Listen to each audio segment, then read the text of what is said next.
যে পাখি যত উপরে উঠুক তার তত নিচেই নামতে হয়, কারণ খাওয়ার জন্য তাকে নিচেই নামতে হবে। সুতরাং যত উপরে উঠতে হবে তার ততটাই পরিশ্রম হবে এবং ততটাই নিচে নামতে হবে। সুতরাং আমাদের এই ভারতবর্ষকে ইংরেজরা 200 বছর রাজত্ব করছে, চালাইছে, তারপরেও তারা টিকতে পারেনি।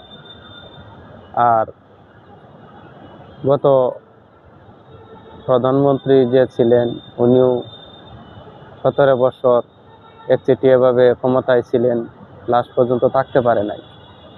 এখনো সামনে যারা আসতে চাচ্ছেন অথবা আসবেন, তারা এর রাক্ষসের মতো খাই না করে সঠিক দেশকে বাঁচান, দেশের জন্য কাজ করেন, দেশের মানুষের জন্য কাজ করেন, দেশের মানুষকে ভালোবাসেন, দেশকে ভালোবাসেন।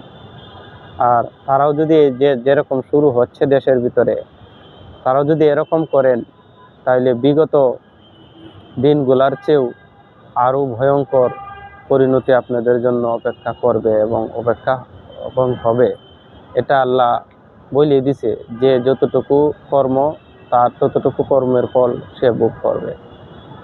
সুতরাং সতর্ক হয়ে যান। ক্ষমতায় আসার জন্য কাউকে ধ্বংস করা, কাউকে মারা, কাউকে খুন করা, এগুলা হতে বিরত থাকুন।